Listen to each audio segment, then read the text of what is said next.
someone could say to you, I love my job, and still have a bad day at work. And I feel like when a homemaker might share a bad day at work, people like to latch onto that and think, oh, being a homemaker is so terrible. But everyone has bad days. That's just the reality of being a human. And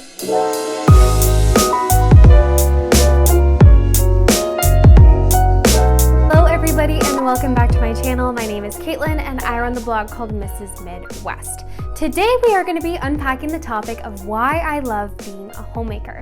Now, I've touched on this here and there, and I'm sure if you've watched my vlogs you can see quite clearly that I'm happy being at home, but I did want to address this because a lot of people still have confusion as to why a woman in the 21st century would ever want to stay at home.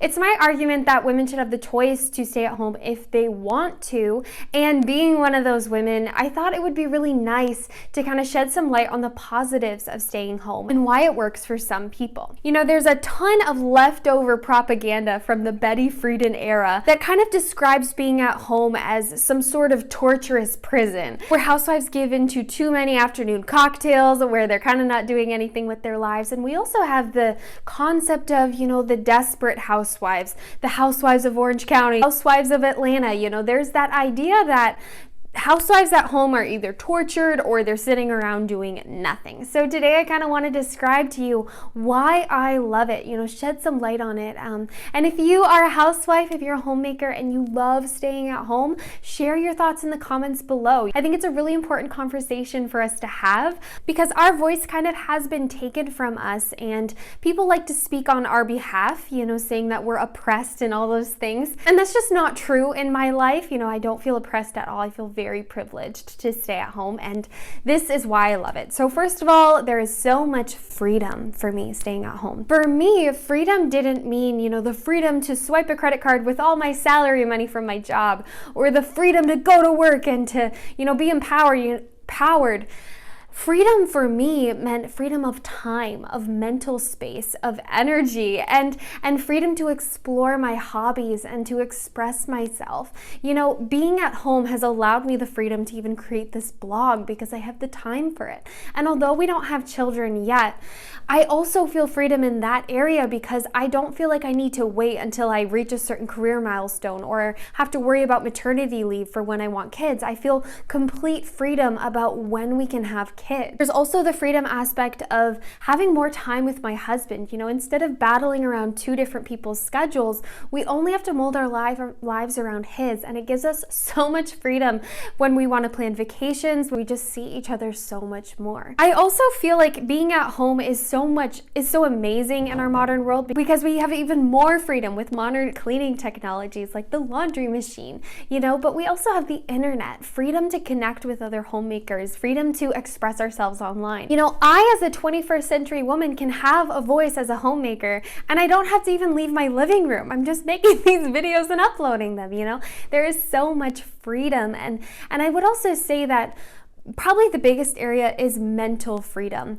I did not thrive with a very busy schedule, hectic schedule, and also trying to manage my home. It caused me to feel anguished and stressed and completely drained.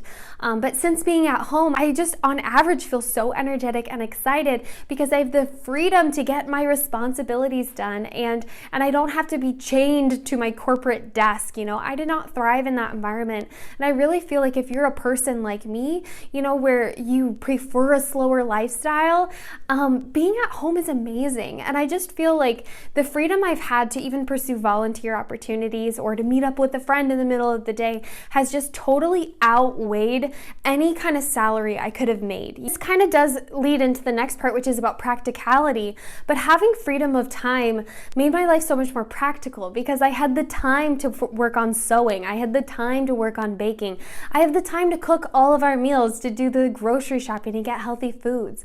I have time to pursue my hobbies. I have time to do this blog, you know? And when we have kids someday, I'm gonna have time for them. You know, the practical side of staying at home cannot be overlooked because a lot of high-powered people who don't have time to deal with their at-home life but have a huge salary will often hire housekeepers, nannies, governesses, like people to look after their homes, people to look after their kids.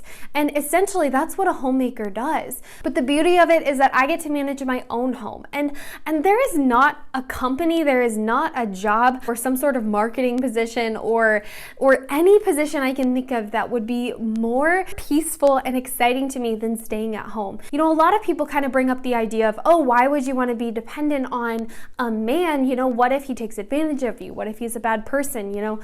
And I do think that that is something to be aware of. You know, everything has potential to go wrong, but just because you're at home doesn't necessarily mean that you're automatically going to be married to a bad person. You know, people working 9 to 5s can be married to bad men. You know, bad people exist in all different circumstances. And I would also say the same thing goes to the question of, oh, but some people can feel so lonely at home. Some people can feel so isolated. And I would also agree with that. You know, some personalities might not thrive with all the alone time you get at home, but people can also feel isolated at a 9 to 5. They can feel isolated and lonely attending work every day. That's not specific to homemakers or housewives. A lot of that is specific to an individual's mental health, you know, their surrounding community, what kind of friendships they have, and what kind of exposure they have to real community. You know, I don't think that being at home necessarily means you're going to feel that way. I certainly don't feel that way. I do love being alone, so I think I do thrive more than your average person,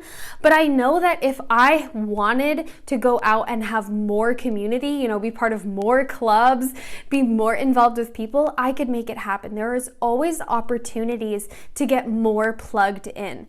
Whereas I found when I was working, there wasn't an opportunity to get less plugged in because I had so many responsibilities on my plate. The practicalities of our flexible schedule, the practicalities of me managing the home, you know, all of that also leads into the next part, which is relational connection.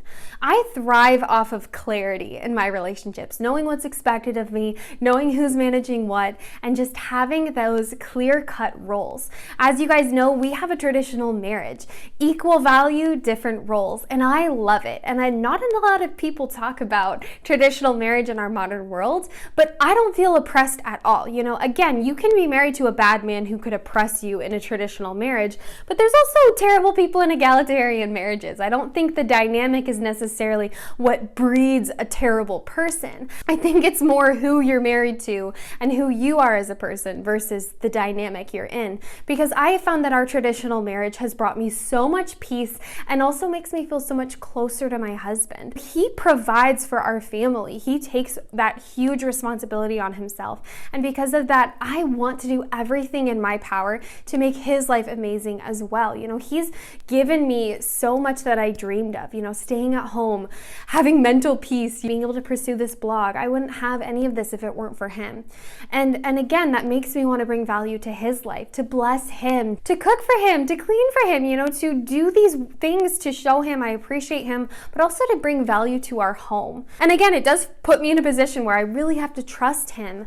But I don't think that's a bad thing if you're married to a trustworthy person. I've seen people say, you know, you show being at home as such an amazing experience, but what are the downsides? You know, basically, what are you hiding? And the thing I always think when I read comments like that is, I'm not hiding anything. I genuinely love being at home. Someone could say to you, I love my job, and still have a bad day at work. And I feel like when a homemaker might share a bad day at work, people like to latch onto that and think, oh, being a homemaker is so terrible. But everyone has bad days. That's just the reality of being a human. And the fact is, I love being at home. I have worked, I have lived that life, I have gone to university, I've lived that life, and I've stayed at home. And I would pick being at home over every other thing. It just suits me so well. It suits my personality, my values, and it makes my relationship better and has given me so much freedom. All the things I've laid out for you in this video is why I love being at home. Do I think that there could be cons to staying at home? Absolutely. You know, you have to be frugal when you're at home. You have to be accountable to your husband with how you spend your money. You also have to make sure you get out of the house enough. You have to make sure that you're seeing people, that you're not completely isolated at home. You know, there are things you need to be aware of as a homemaker to maximize your happiness. But I think that's with any job. You know, a doctor is going to have specific things that she needs to do in order to increase her happiness and not get burnt out. Teachers, same thing. Students, lawyers, you know, there are always going to be specific things you can do for your specific life or career to make sure that you're extra happy. And I think just because there's potential cons and consequences of being at home doesn't mean it's not worth it. You know, I think everyone should judge for themselves. And for me, the benefits of being at home far outweigh any potential cons. And I would honestly say being at home is the easiest part of my life. It's the best part of my life. I still wake up every day and kind of feel like, is this my life? You know, it feels like I got my dream job, my dream life, and I don't feel oppressed at all. In fact, I feel the complete opposite. I feel so privileged. I feel so privileged to have someone look after me, and I feel so privileged to have my husband who I can cook for and who loves me, and it's just a really nice dynamic. I don't think everyone's going to understand this lifestyle, but I do think it's important to respect people in their decisions, and there is so much disrespect towards homemakers and housewives. I really encourage you to remember that we all have different interests, passions, and limits in this world. And what might be someone's ultimate achievement might sound like a failure to you. I know that staying at home sounds like a failure to a lot of people, but for me, it feels like one of my greatest achievements. You know, being a homemaker totally fulfills me. It totally fulfills my life.